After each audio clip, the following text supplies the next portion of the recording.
សួស្តីអ្នកនរគ្នាថ្ងៃនេះយើងមកស្វែងយល់ថាតើអ្វីទៅជា API API ឬក៏មកពីពាក្យពេញថា Application Programming Interface វាគឺជាសំណុំនៃច្បាប់ដែលមានលក្ខណៈជាក់លាក់អាចឲ្យកម្មវិធីអនុវត្តអាមដើម្បីទំនាក់ទំនងគ្នាទៅវិញទៅមកវាដើរតួនាទីជាអន្តរការីដែលអនុញ្ញាតឲ្យកម្មវិធីផ្សេងៗផ្លាស់ប្ដូរទិន្នន័យនិងមុខងារដោយមិនចាំបាច់ដឹងពីព័ត៌មានស្មុគស្មាញនៃការងារផ្ទៃក្នុងពីគ្នាទៅវិញទៅមកឧទាហរណ៍យើងអាចចាត់ទុកថា API គឺជាអ្នករត់តុនៅក្នុងភោជនីយដ្ឋានមួយហើយយើងគឺជាអតិថិជនយើងប្រាប់អ្នករត់តុដែលវាដើរតួជា API ហ្នឹងនៅអ្វីដែលយើងចង់បានអ្វីដែលយើងចង់បានវាគឺជាមុខងារឬក៏ជាទិន្នន័យដែលជាក់លាក់ចេញពីយើងហើយអ្នករត់តុដែលជា API ហ្នឹងនឹងបញ្ជូនសំណើរបស់យើងទៅផ្ទះបាយហើយការបញ្ជូនសំណើពីយើងទៅផ្ទះបាយហ្នឹងវាគឺជាកម្មវិធីផ្សេងទៀតហើយវានឹងនាំមកនៅលទ្ធផលមកយើងវិញ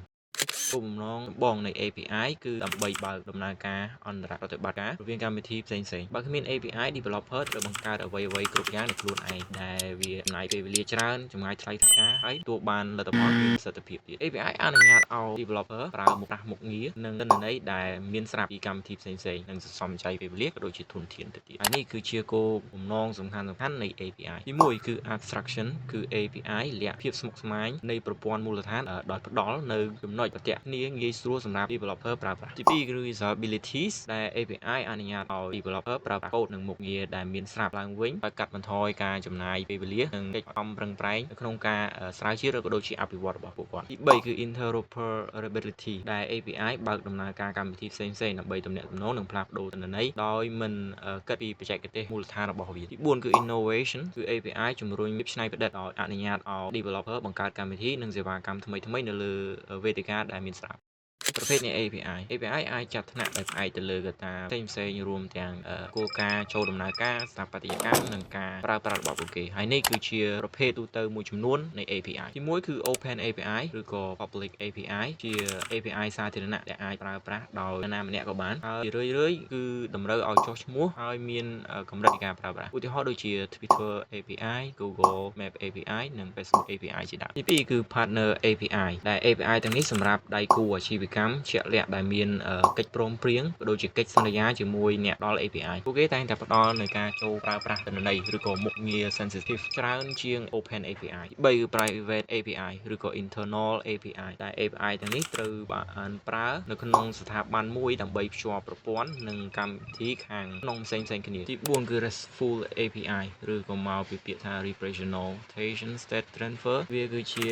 រចនាបថស្ថាបត្យកម្មសម្រាប់រចនាកម្មវិធីបណ្ដាញ RESTful API គឺប្រើវិធីសាស្ត្រស្តង់ដារ HTTP ដែលមាន get post put delete ដើម្បីចូលប្រើនិងរៀបចំធនធានពួកវាត្រូវបានគេប្រើយ៉ាងទូលាយដោយសារតែវាមានភាពសាមញ្ញនិងមានវិសាលភាពទី5គឺ Soft API ឬក៏ Simple Object Access Protocol វាគឺជា protocol ឬក៏ជាពិធីការសម្រាប់ការផ្លាស់ប្ដូរព័ត៌មានដែលមានរចនាសម្ព័ន្ធនៅក្នុងសេវាកម្មគេហទំព័រ Soft API គឺប្រើ XML ដើម្បីទ្រទ្រង់សារក៏ដូចជារឿយៗត្រូវបានប្រើនៅក្នុងសហគ្រាសមួយចំនួនផងទី6គឺ GraphQL API វាគឺជាភាសាសំណួរមួយសម្រាប់ API ដែលអនុញ្ញាតឲ្យអតិថិជនស្នើសុំយើងមកនិយាយអំពីផលប្រយោជន៍នៃការប្រើប្រាស់ API វិញគឺទី1គឺបង្កើតប្រសិទ្ធភាពដោយ API អនុញ្ញាតឲ្យ developer ប្រើប្រាស់កូដនិងមុខងារដែលមានស្រាប់ឡើងវិញដោយកាត់បន្ថយការចំណាយពេលវេលាទី2គឺធ្វើឲ្យប្រសើរឡើងវិញនៅអន្តរប្រតិបត្តិការគឺ API បើកដំណើរការកម្មវិធីផ្សេងៗ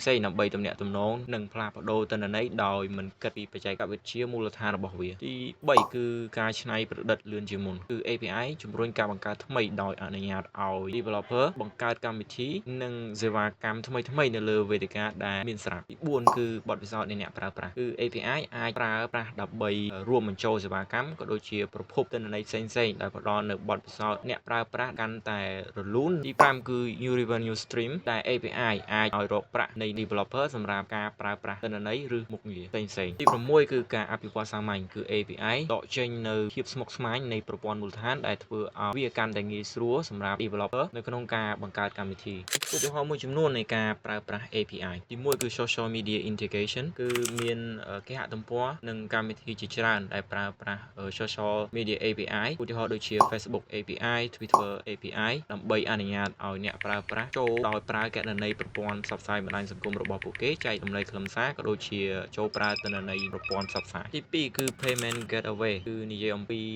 គេហ ទំព័រ e-commerce ដែលប្រើប្រាស់ payment gateway API ឧទាហរណ៍ដូចជា PayPal API Stripe API ដើម្បីដំណើរការទូទាត់តាមអ៊ីនធឺណិតប្រកបដោយសុវត្ថិភាពទី3គឺ Mapping Server ជាកម្មវិធីដែលគូសផែនទីប្រើ Ping API ឧទាហរណ៍ដូចជា Google Map API ដើម្បីបង្កើតផែនទីក៏ដូចជាផ្ដល់ទិសដៅនិងចូលប្រើប្រាស់ទីតាំងជាដើមទី4គឺ Weather Data គឺជាកម្មវិធីអាកាសធាតុប្រើ Weather API ដើម្បីទាញយកការព្យាករណ៍អាកាសធាតុនិងលក្ខខណ្ឌបច្ចុប្បន្នទី5គឺ Travel Booking គឺជាគេហទំព័រទេសចរប្រើប្រាស់ Hotel API ដើម្បីស្វែងរកជើងហោះហើរក៏ដូចជាការស្នាក់នៅជាដើម